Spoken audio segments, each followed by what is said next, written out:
जय हिंद मेरे प्यारे साथियों। आशा करता हूँ आपसे बहुत बढ़िया होंगे। तो एनसीईआरटी की जो कक्षा 12 की आधुनिक भारत वाली अपनी इतिहास की बुक चल रही थी, उसका भी लेक्चर नंबर 4 है। ये बिपिन चंद्र वाली जो बुक है ना वो। तो चलिए शुरू करते हैं। तो ये सयादत खान के बारे में था। उसने भी क्या किया कि 1727 में नया राजस्व बंदोबस्त रेवेन्यू सेटलमेंट किया। देखो अभी हमने पढ़ा कि जो ये सयादत खान जो बैठा था अवध के बारे में, तो 1722 में जो अवध का सूबेदार इसको बना दिया था। और उसने जो मतलब बगावती जो जमींदार लोग थे, जो बहुत जगह सर उठा रहे थे, और उनको भी कंट्रोल करा और माल गुजारी करने से उन्होंने इनकार कर दिया था, जो बगावती ज़मींदार थे। तो सयादत खान जब आया तो उसने भैया इन सब से लड़ाई करी, इन सबको कंट्रोल करा, सबके जो है ज़मीन पे लेकर आया जितने भी हवा में उड़ रहे थे। ठीक है। तो कहने का मतलब इसने जो है जो सूबेदार ज़मींदार थे उनको अपनी तरफ मिला लिया। ठीक है। और मतलब अच्छी कुल मिला के ओवरऑल इसने एक अच्छी रणनीति अपनाई अपने साम्राज्य का विकास करने के लिए। ठीक है। और उसके बाद में ये खान ने भी जो है 1723 में एक नया राजस्व बंदोबस्त रेवेन्यू सेटलमेंट किया। कहा जाता है कि उचित भूलगान लगाकर तथा बड़े जमींदारों के जुल्मों से बचाकर उसने किसानों की हालत को बेहतर बनाया। सयादत खान ने किसानों की हालत को बेहतर बनाया था। आगे क्या कह रहा है जी, बंगाल के नवाबों की तरह ही उसने हिंदू और मुसलमानों के बीच कोई भेदभाव नहीं। जो बंगाल के और नवाब हुए भैया, इसने भी जो है हिंदू मुस्लिम दोनों को बराबर समझा। ठीक है। उससे उसके जो बहुत सारे जो सेनापति थे, वो उच्च अधिकारी जो थे वो हिंदू थे। ठीक। उसने हटीले जमींदार जो मतलब ज़िद्दी जमींदार थे, थोड़े बिगड़ैल टाइप के, या सरदार हो गए, सामंत हो गए, उनको उनके धर्म के बिना कोई ख्याल किए बिना उनको दबा दिया। मतलब कि जैसे ये अगर मुस्लिम है और ये बाकी लोग भी मुस्लिम हुए, जमींदार या कुछ दबंग लोग टाइप के, ठीक है, तो इसने उन सबको दबाया कि ज़्यादा उफान पर मत आओ, राष्ट्र सबसे पहले है। तो उसके बाद क्या हुआ कि उसके सैनिकों को अच्छे वेतन मिलते थे, वे हथियारों से सुसज्जित और सुप्रशिक्षित थे। सआदत खान का प्रशासन जो था वो कार्यकुशल था। उसने भी जागीरदारी प्रथा को जारी रखा। तो जागीरदारी प्रथा इसने भी जारी रखी। इसका जो प्रशासन था वो कार्यकुशल था। तो 1739 ईस्वी में क्या हुआ, उसके इसमें अपने मरने के पहले वह वस्तुतः स्वतंत्र बन गया था। मतलब कि मुगलों से इसने अपने आप को पूरी तरह से आज़ाद कर घोषित कर दिया था वस्तुतः। 1739 में इसकी मृत्यु होगी, लेकिन उससे पहले जो है ये स्वतंत्र हो गया था। और उसने प्रांत को अपनी वंशगत जायदाद बना लिया। मतलब वंशगत जायदाद, मेरे वंश का बैठेगा आगे गद्दी पे, उसकी जगह उसके भतीजे सफदर जंग ने ली। वह साथ ही 1748 में साम्राज्य का वजीर भी बना दिया गया है। तो उसकी जगह ले ली सफदरगंज ने। साथ ही 1748 साम्राज्य का वजीर भी बना दिया गया। ठीक है।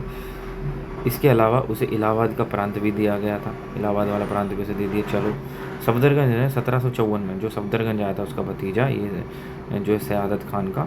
ठीक है। तो 1754 में अपने मरने तक अवध और इलाहाबाद की जनता को किसी अशांति का सामना करने नहीं दिया। ये भी यार, सफदरजंग जो था ये भी काबिल आदमी था। 1754 में इसकी मृत्यु हुई, तो 1754 तक जो इलाहाबाद और अवध की जनता थी उसको किसी भी अशांति का सामना नहीं करने दिया। मतलब शांति बना कर रखी उसने बगावती जमींदारों को दबा दिया और दूसरे को अपने पक्ष में कर लिया। उसने मराठा सरदारों से मित्रता कर ली, जिससे उसके अधिकार क्षेत्र में उनकी घुसपैठ न हो सके। बिल्कुल सही बात है। उसने जो ताकतवर लोग थे, मराठा थे उस समय, उनसे सबसे दोस्ती कर ली थी। और राजपूत सरदारों और शेख जादाओं की वफादारी हासिल करने के लिए भी वो कामयाब रहा। इधर मराठाओं से दोस्ती कर ली, उधर सरदार जो थे उनसे भी दोस्ती कर ली, जो शेख जादा वगैरह सबसे दोस्ती कर ली उसने रोहेल और बंगश पठानों के खिलाफ लड़ाइयाँ छेड़ी, जो रोहेल और बंगश के पठान थे। ठीक है। तो बंगश नवाबों के खिलाफ 1750 से 51 की लड़ाई में उसने मराठाओं की सैनिक सहायता ली तथा जाटों का समर्थन प्राप्त किया। जाट तो देखो शुरुआत से ही मुगलों के साथ थे। ठीक है। चूरामर वगैरह ये सब उसने शुरुआत में ही बहादुर शाह वगैरह के साथ थे वो, ठीक है। तो जाटों का समर्थन भी लिया और मराठाओं की मदद मिल गई, जाटों की मिल गई। 1750-51 में इसने बंगश वंश के नवाबों पर अटैक कर दिया। इसके लिए उसे मराठाओं को प्रतिदिन 25,000 रुपये और जाटों को रोज़ 15,000 रुपये देने पड़े। बाद में उसने पेशवा के साथ एक करार किया जिसके अनुसार पेशवा ने मुग़ल साम्राज्य को अहमद शाह अब्दाली के खिलाफ मदद देने और उसे भारतीय पठानों तथा राजपूत राजाओं जैसे अंदरूनी विद्रोह से बचाने का वचन दिया, ठीक। उसने क्या किया कि जो पेशवा लोग थे उनके साथ एक मतलब MOU साइन कर लिया। अब क्या हुआ कि जो पेशवा ने जो मुग़ल साम्राज्य था उसको अहमद शाह अब्दाली के खिलाफ मदद देने और जो भारत के पठान वगैरह जो थे या राजपूत राजा जो थे वो अंदरूनी विद्रोही ना बन जाएं उससे बचाने का उसने वादा कर दिया। बदले में पेशवा को 50 लाख रुपए तथा पंजाब, सिंध और उत्तर भारत के कई जिलों की चौथ दिए जाने वाला था। अब फिर उसने उन लोगों ने तो प्रोटेक्शन का वादा किया पेशवाओं ने, और इधर से जो है पंजाब, सिंध और जो है उत्तर भारत के बहुत सारे ज़िले थे वहाँ चौथ का अधिकार दिया जाने वाला था। लेकिन इसके अलावा पेशवा को अजमेर और आगरा का सूबेदार भी बनाया जाना था। मगर हुआ क्या कि भाई जो पेशवा थे वो दिल्ली में सफदरगंज के दुश्मनों से जा मिला। उन्होंने उसे अवध और इलाहाबाद का सूबेदार बनाने का वचन दिया, इसलिए करार टूट गया। तो जो पेशवा थे उन्होंने पेशवाओं के साथ करार किया। फिर जो है पेशवा उधर जो सफदरगंज जंग था उसके दुश्मनों से जा मिले, ठीक है। उन्होंने दिल्ली और वो मतलब इलाहाबाद और अवध देने के सूबेदार बनाने का वादा किया था, ठीक है। अब जो पेशवा जो पहले मुग़ल से वादा हुआ तो उसमें उत्तर भारत के पंजाब और सिंध वगैरह इन इलाकों के चौथ का अधिकार था। लेकिन फिर बाद में पेशवाओं ने जो इसके सफदर जंग के दुश्मनों से जो मुलाकात करी तो उन्होंने कहा कि भाई अवध और इलाहाबाद तुम्हें दे देंगे। तो सफदरजंग के खिलाफ पेशवाओं ने जो है समर्थन कर दिया दुश्मनों का। तो सफदरजंग ने न्याय की उचित व्यवस्था की। जो अच्छा राजा था ये, उसने न्याय की उचित व्यवस्था करी थी। उसने भी नौकरियां देने में हिंदू मुस्लिम दोनों को समान निष्पक्षता मतलब रखी, ठीक है। और उसकी सरकार के सबसे बड़े ओहदे पर एक हिंदू महाराज नवाब राय आसीन था। जो जब उसकी सरकार थी तो महाराजा नवाब रॉय जो थे वो सबसे बड़े ओहदे पर आसीन थे। नवाबों की सरकार के तहत लंबे समय तक लगातार शांति और सामंतों की आर्थिक समृद्धि के परिणाम स्वरूप अवध दरबार के इर्द गिर्द एक विशिष्ट लखनवी सांस्कृतिक कालक्रम से विकसित हुई, ठीक है। तो ये देखो 1754 में तो वो मर गया और ये बात चल रही है 1750-51 के आसपास की, ठीक है, 1750-51 के आसपास की, ठीक। अब हुआ क्या कि उसने जो है हिंदू मुस्लिम दोनों को सफदरजंग ने समान समझा और सबसे बड़ा पद जो था महाराजा नवाब रॉय जो है वहाँ उस पद पर आसीन थे, ठीक है, सबसे बड़े ओहदे पर। अब हुआ क्या कि जो के तहत लंबे समय तक लगातार शांति जो है बनी रही। जब नवाब रॉय आसीन थे तो नवाबों की सरकार हो गई और वहाँ पर क्या कि बहुत लंबे समय तक शांति रही, ठीक है। और जो उनकी संस्कृति थी उसका भी आदान प्रदान हुआ उसके आसपास के इलाके में, लखनवी संस्कृति कार्यक्रम से विकसित हुआ। फिर क्या हुआ कि लखनऊ बहुत ज़माने से अवध का एक महत्वपूर्ण शहर था। जो लखनऊ था वो अवध का एक बहुत महत्वपूर्ण शहर रहा काफ़ी ज़माने से। 1775 के बाद वह अवध के नवाबों का निवास स्थान बन गया था। 1754 में तो ये जो है निपट लिया था सफदरजंग। तो फिर नवाबों की ने जो है 1775 में अवध के जो नवाब रहे उनका ये निवास स्थान बन गया। तो वह तुरंत ही कला और साहित्य को संरक्षण प्रदान करने की दृष्टि से दिल्ली का प्रतिद्वंदी हो गया था। और फिर हुआ क्या कि कला और साहित्य को संरक्षण दे रहा था, इसके लिए जो दिल्ली में उनका ये मतलब कॉम्पिटिटर हो गया एक तरह से, ठीक। वह हस्तशिल्प के एक महत्वपूर्ण केंद्र के रूप में भी विकसित हुआ। हस्तशिल्प जो हाथों से कलाकृति बनाए कर हैं, ठीक है, उसका एक महत्वपूर्ण केंद्र बना लखनऊ। जो स्थानीय सरदार थे, जमींदार थे, स्थानीय सरदारों और जमींदारों के संरक्षण में दस्तकारी और संस्कृत दोनों का असर कस्बों तक पहुंच गया। जो स्थानीय सरदार जमींदार, देखो ये नक्शा दे रखा है, ठीक है। इस नक्शे में ये मतलब जो खनिज वगैरह जहाँ मिल रहे हैं, जहाँ मटेरियल से संबंधित है कि मटेरियल कहाँ मिल रहा है। जैसे इस बार यहाँ संगमरमर, माइका, चूना पत्थर, और ये थोड़ा सा पहाड़ी इलाका आ गया ना, ये नारनौल वगैरह ये सब, ये हरियाणा साइड वाला इलाका आ गया, ठीक है। ये यूपी वाला इलाका आ गया, यहाँ के बीच में दिल्ली आएगा, ठीक है। ये वाला यूपी वाला इलाका वाराणसी हो गया, सुलेमान पत्थर, इधर गुजरात आ गया। तो ये सब जो है मैप में दे रखे हैं। और उसके बाद में जो सफदरजंग था उसने बहुत ऊंची व्यक्तिक नैतिकता बनाए रखी। वह जिंदगी भर अपनी एकमात्र पत्नी के प्रति वफादार रहा। असल में हैदराबाद, बंगाल और अवध के तीनों स्वायत्त रजवाड़ों के संस्थापक क्रमशः निजामुल मुल्क, मुर्शिद कुली खान और अलीवर्दी खान ऊंची व्यक्तित्व नैतिकता वाले लोग थे। उनमें से लगभग सबों ने संयमपूर्ण और सादा जीवन बिताया था। मतलब अच्छे लोग थे, ठीक है, और उनको ज़्यादा लड़ाई भिड़ाई में वो भी यकीन नहीं रखते थे कि मिल के रहो, अपना खाओ और खाने तो जियो और जीने दो वाली जो है उनकी वो थी। अब हुआ कि यह इस धारणा को झूठा साबित करती है कि 18वीं सदी के प्रमुख सामंतों ने फिजूल खर्ची और विलासिता की जिंदगी बिताई। केवल अपने सार्वजनिक और राजनीतिक व्यवहार में ही उन्होंने धोखाधड़ी, षड्यंत्र और विश्वासघात का सहारा लिया। जो सार्वजनिक और राजनीतिक व्यवहार था, ठीक है, राजनीति करी उन्होंने डिपार्टमेंटल, लेकिन ओवरऑल देखा जाए एक मतलब एक राष्ट्र के पॉइंट ऑफ व्यू से तो उन्होंने अपने समाज को लेकर के कोई अशांति वाला काम नहीं करा। ठीक है, तो अपना अवध हो गया यहाँ ख़त्म। अगला राज्य आ जाता है मैसूर। मैसूर वाला इलाका, यहाँ क्या था जी, दक्षिण भारत में हैदराबाद के पास हैदर अली के अधीन। या 14 पेज 10 मिनट 11 मिनट में 2 पेज, थोड़ी स्पीड बढ़ानी पड़ेगी राजा। तो ये क्या कह रहा है, दक्षिण भारत में जो हैदराबाद के पास हैदर अली के अधीन जिस सबसे महत्वपूर्ण सत्ता का उदय हुआ वह मैसूर था, जो हैदराबाद के पास हुआ था हैदर अली के अधीन। तो विजयनगर साम्राज्य के अंत होने के समय से ही मैसूर राज्य ने अपनी कमज़ोर स्वाधीनता को बनाए रखा और नाम मात्र को ही ये मुग़ल साम्राज्य का अंग था। देखो, अवध में भी यही था मुग़ल साम्राज्य सा, अब ये मैसूर था। मैसूर में भी वही कि जब हैदराबाद के पास हैदर अली के अधीन था, हैदराबाद के दक्षिण भारत में, तो सबसे महत्वपूर्ण सत्ता का उदय हुआ वो मैसूर था, हैदर अली के अधीन।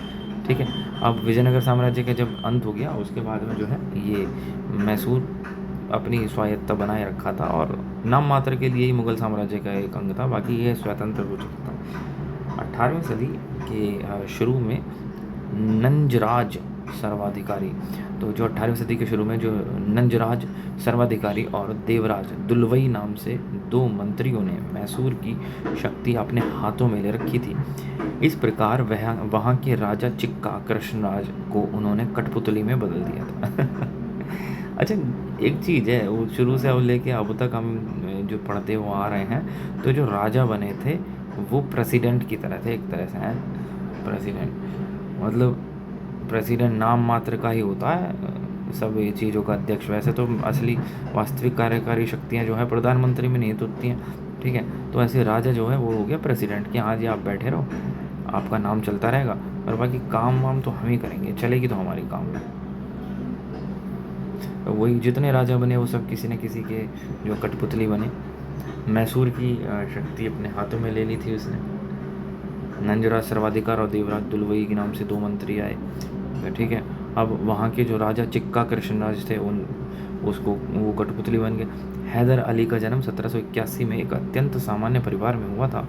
उसने अपना जीवन मैसूर की सेना में एकदम साधारण अधिकारी के रूप में शुरू किया, ठीक है। वह शिक्षित तो नहीं था, लेकिन कुशाग्र बुद्धि और प्रतिभा का धनी था। अत्यंत परिश्रमी और लगनशील था, साहसी और दृढ़ निश्चयी था। यह एक प्रतिभाशाली सेनानायक तथा चालाक राजनेता भी था, राजनीतिक भी था। जो हैदर अली था उसका 1721 में जन्म हो गया। अब क्या था कि वो बहुत ज़्यादा पढ़ा लिखा तो नहीं था, एकदम साधारण अधिकारी के रूप में उसने अपना मैसूर की सेना में जो काम वाम शुरू करा। और कुशाग्र उसके, लेकिन वो पढ़ा लिखा बेशक ना हो, लेकिन बहुत तेज़ था, बहुत एडवांस था वो। उसके अंदर साहस बहुत था, मतलब जो कह दिया वो कर दिया, या जो करने की ठान ली वो ठान ली। तो काइंड ऑफ बहुत मेहनती था। अब हुआ क्या कि मैसूर राज्य 20 साल तक युद्ध में उलझा रहा। इस दौरान हैदर अली को मौका मिला, उसे जो भी मौका मिला उसका उसने पूर्णतः लाभ उठाया, पूरा लाभ उठाया और मैसूर की सेना में ऊंचे पद पर पहुंच गया। जल्दी ही उसने पश्चिमी सैनिक प्रशिक्षण के महत्व को पहचाना तथा जो सैनिक उसके अधीन थे उनको आधुनिक प्रशिक्षण दिलवाए। तो वही है, उसने देखा कि जो पश्चिमी सैनिक थे वो किस तरीके से उनको ट्रेन करा जा रहा है, ठीक है। उसने ये चीज़ एनालाइज की, फिर उसके अधीन जो भी सैनिक थे उन्हें भी उन्होंने वैसी मॉडिफिकेशन के टेक्निक जो है सिखाई, मतलब प्रशिक्षित किया, ट्रेनिंग दी। और 1755 में डिंडीगुल में उसने एक आधुनिक शस्त्रागार स्थापित किया। 1755 में कहाँ? डिंडीगुल में। तो इससे उसने फ्रांसीसी विशेषज्ञों की मदद ली थी, जो मतलब इस जो शस्त्रागार स्थापित करा था डिंडीगुल में, उसमें उसकी मदद करी थी फ्रांसीसी जो स्पेशलिस्ट थे उन लोगों ने। 1761 में उसने नंजराज की सत्ता से अलग कर दिया तथा मैसूर राज्य पर अपना एकाधिकार कायम कर लिया था। तो पहले तो ये जो था हैदर अली एक छोटा मोटा मतलब अधिकारी था, फिर मैसूर में 20 साल तक युद्ध चलते रहे। उसका इस फ़ायदा उठा के ये छोटे अधिकारी से बड़ा अधिकारी बन गया। फिर इसने जो है 1755 में हथियार की फैक्ट्री लेकर शस्त्रागार स्थापित कर दिया डिंडीगुल में फ्रांसीसी की मदद से। फिर 1761 ईस्वी में 1761 में जो नंजराज था उसको इसने हटा दिया मैसूर की गद्दी से, ठीक है, और अपना एकाधिकार कर लिया। योद्धा सरदारों और जमींदारों के विद्रोह को उसने नियंत्रित कर लिया तथा बिदनूर, सुंदा, सेदा, कन्नड़ और मालाबार के इलाकों से जीत लिया।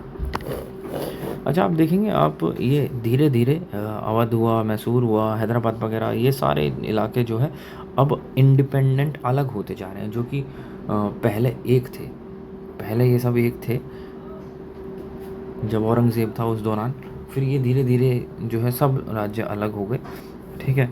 और हुआ क्या कि भाई इसने जो है मैसूर पर तो नहीं इसने नियंत्रण कर लिया, ठीक है। जमींदारों के विद्रोह को भी इसने जो है नियंत्रित कर लिया।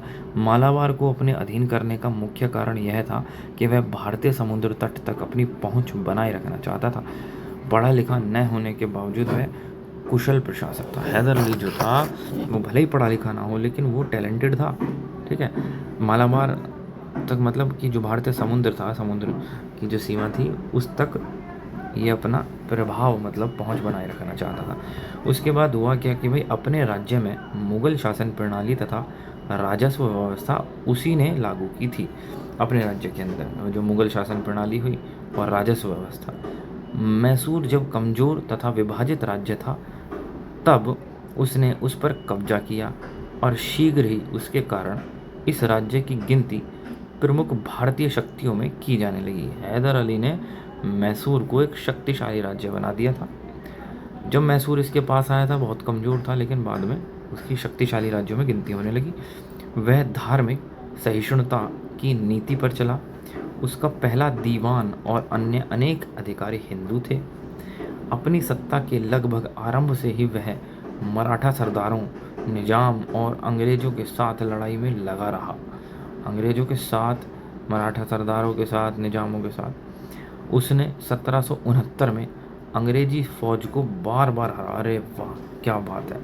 हैदर अली ने कितनी बार हराया होगा अभी 1769 में, और मद्रास के पास तक पहुंच गया। वह द्वितीय आंग्ल मैसूर युद्ध के दौरान 1782 में मर गया। उसके स्थान पर उसका बेटा टीपू गद्दी पर बैठा। आप समझे? हैदर अली ने हिंदुओं के साथ सहिष्णुता पूर्वक नीति अपनाई। उसके बहुत सारे दीवान और भी अधिकारी हिंदू थे, ठीक है। शुरू में क्या हुआ, 1769 में उसने अंग्रेज़ों को बार बार हराया और मद्रास के पास तक वो पहुंच गया, अंग्रेज़ों को हराते हराते। फिर अंत में 1782 ईस्वी में इसकी मृत्यु हो जाती है और टीपू गद्दी पे बैठ गया। टीपू सुल्तान अंग्रेज़ों के हाथों 1799 में मारे जाने तक टीपू सुल्तान ने मैसूर पर शासन किया। वह जटिल चरित्र वाला और नए विचारों को ढूंढ निकालने वाला व्यक्ति था। समय के साथ अपने को बदलने की उसकी इच्छा के प्रतीक थे। एक नए कैलेंडर को लागू करना, सिक्का डलाई की नई प्रणाली काम में लाना तथा माप तौल के नए पैमानों को अपनाना उसके निजी पुस्तकालय में धर्म, इतिहास, सैन्य विज्ञान, औषधि विज्ञान और गणित जैसे विविध विषयों की पुस्तकें थीं। तो जो उसकी अपनी पर्सनल लाइब्रेरी थी उसमें धर्म संबंधित किताब थी, हिस्ट्री की थी, सैन्य विज्ञान जो सैनिकों को ट्रेनिंग देना, और दवाइयों से रिलेटेड औषधि विज्ञान हो गया, गणित हो गया, इतनी बहुत सारी किताबें थीं, ठीक है। और वो मतलब कि नई सोच वाला आदमी था। मतलब नई सोच का मतलब है कि यदि समय बदल रहा है तो उसके साथ अपने आप को भी मॉडिफाई करने वाला व्यक्ति। उसने फ्रांसीसी क्रांति में गहरी दिलचस्पी ली। उसने श्रीरंगपट्टम में स्वतंत्रता वृक्ष लगाया। तो श्रीरंगपट्टम में इसने जो है स्वतंत्रता वृक्ष लगाया था टीपू सुल्तान ने, और एक जैकोबिन क्लब का सदस्य बन गया, जैकोबिन क्लब का। उसकी सांगठनिक क्षमता का प्रमाण यह है कि जिन दिनों भारतीय फौजों के बीच अनुशासनहीनता आम थी, उसके सैनिक अंत तक अनुशासित और उसके प्रति वफादार रहे। उसने जागीर देने की प्रथा को ख़त्म करके राजकीय आय बढ़ाने की कोशिश की। उसने पोलीगारों की पैतृक संपत्ति को कम करने और राज्य तथा किसानों के बीच के मध्यस्थों को समाप्त करने की भी कोशिश की। देखो, जहाँ जो भारतीय फौजें थी उनमें अनुशासनहीनता रही, ठीक है, लेकिन इसके जो सैनिक थे वो अंत तक अनुशासित रहे थे। उसने क्या करा कि जागीर देने की प्रथा को ख़त्म कर दिया और जो राजकीय आय थी उसको बढ़ाने की तरफ ध्यान दिया। उसने कोशिश करी जो पॉलीगारों की पैतृक संपत्ति थी उसको कम करने और राज्य तथा किसानों के बीच के मध्यस्थों को समाप्त करने की भी इसने कोशिश जारी रखी। मगर उसका भू राजस्व उतना ही ऊंचा था जितना अन्य समसामयिक शासकों का। वह पैदावार का 1/3 हिस्सा तथा भू राजस्व के रूप में ले लेता था। मतलब टैक्स वसूलना, ये भले ही इसने राजकीय आय बढ़ाने की कोशिश इसने करी तो उसमें टैक्स इसने जो है काफ़ी ऊंचे दम से टैक्स लिए, जैसे कि अन्य समसामयिक शासकों द्वारा लिए गए। जो पैदावार का 1/3 हिस्सा तक लिए जो है भू राजस्व के रूप में ले लेता था। मगर उसने अब्बाबों की वसूली पर रोक लगा दी।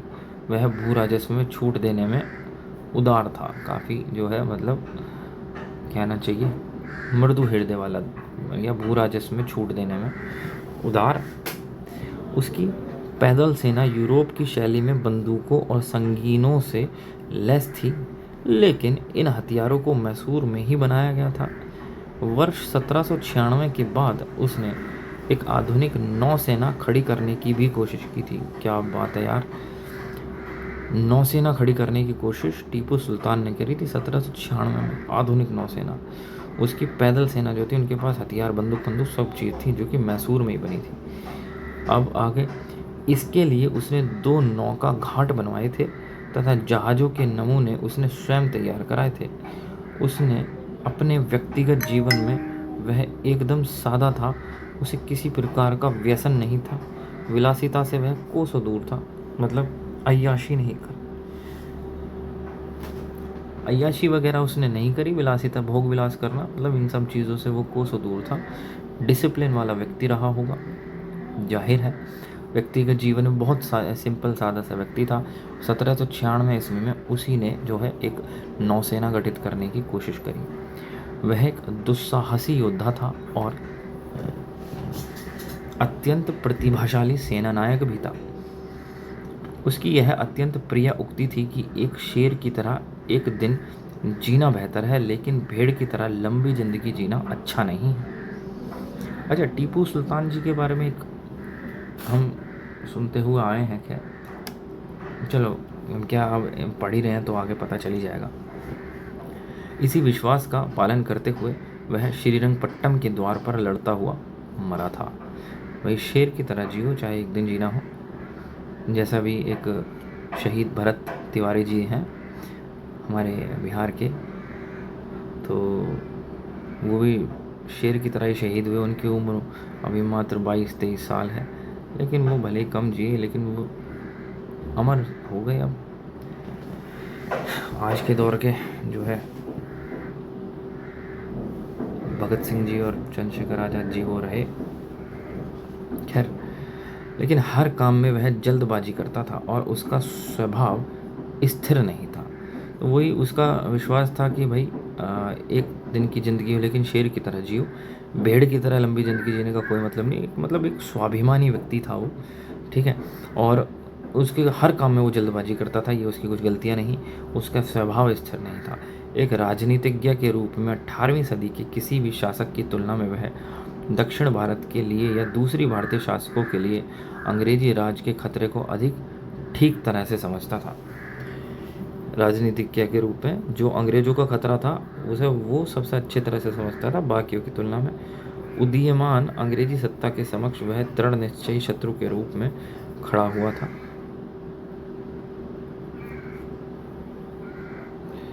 उदीयमान जो अंग्रेजी सत्ता थी उसके खिलाफ वो भैया दृढ़। अब इनके जो पिताजी थे हैदर अली, उन्होंने तो अंग्रेज़ों को कई बार हराया। ठीक है, अंग्रेज़ों की खास बात थी कि वो जैसे अपने आप को, अपनी कमियों को दूर बहुत जल्दी कर लिया करते थे और वो मॉडिफाई बहुत जल्दी कर लेते थे अपने आप को।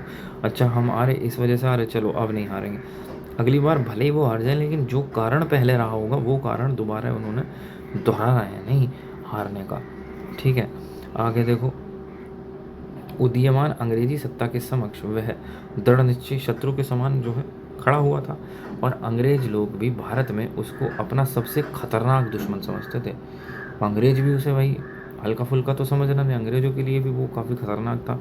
हालांकि मैसूर उस जमाने के आर्थिक पिछड़ेपन के दोष से मुक्त तो नहीं था, लेकिन हैदर अली और टीपू के राज्यकाल में वह आर्थिक रूप से खूब फला फूला। यह अधिक स्पष्ट हो जाता है खास तौर पर जब हम उसकी आर्थिक स्थिति की तुलना निकट अतीत से या उस समय के देश के अन्य भागों से करें। तो वर्ष 1799 में ब्रिटिश लोगों ने जब टीपू सुल्तान को पराजित कर दिया था,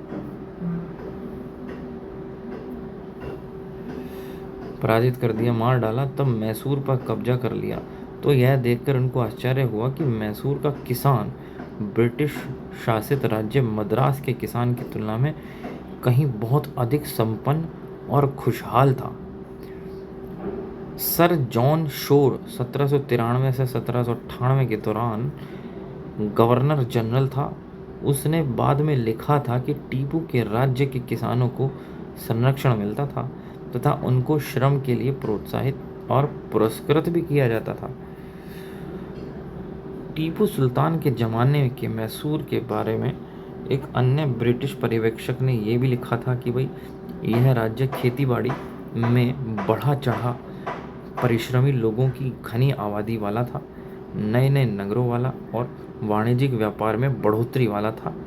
लगता है कि भाई आधुनिक व्यापार और उद्योग के महत्व को भी टीपू अच्छी तरह समझता था।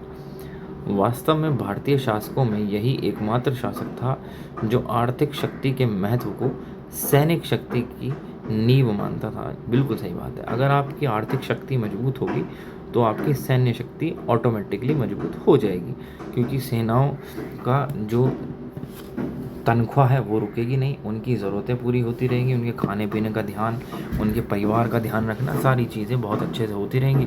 तो सेना भी मन लगाकर अपना काम करेंगे। मैदान जंग में जो सैनिक है वो मन लगा कर लड़ेंगे। मतलब जो भी काम है, आप सिर्फ सैनिकों की नहीं, आप कोई भी काम कर रहे हैं, आप सरकारी नौकरी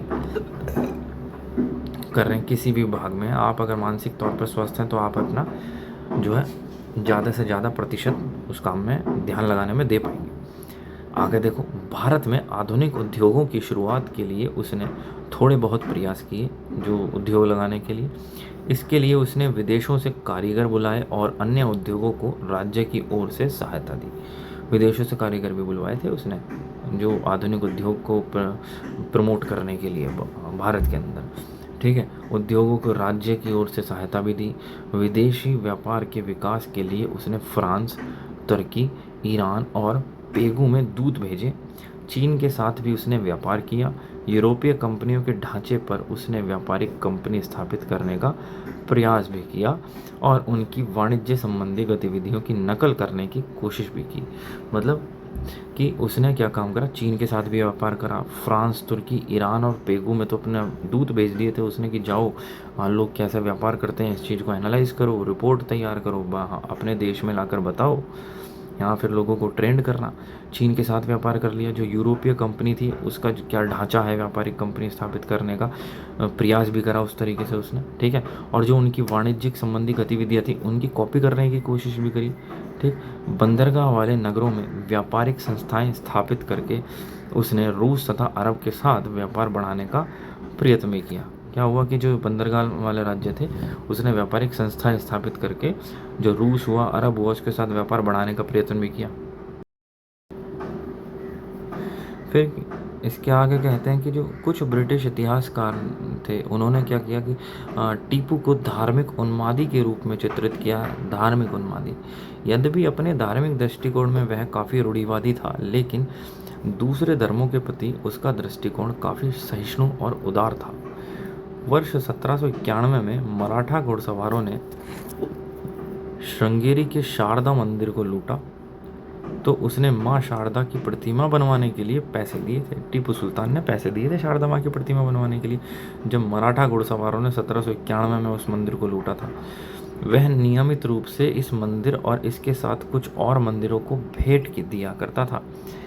रंगनाथ का प्रसिद्ध मंदिर उसके महल से मुश्किल से 100 गज की दूरी पर था, जहां वह अपनी बहुसंख्यक हिंदू और ईसाई प्रजा के साथ सहनशीलता का बर्ताव करता था।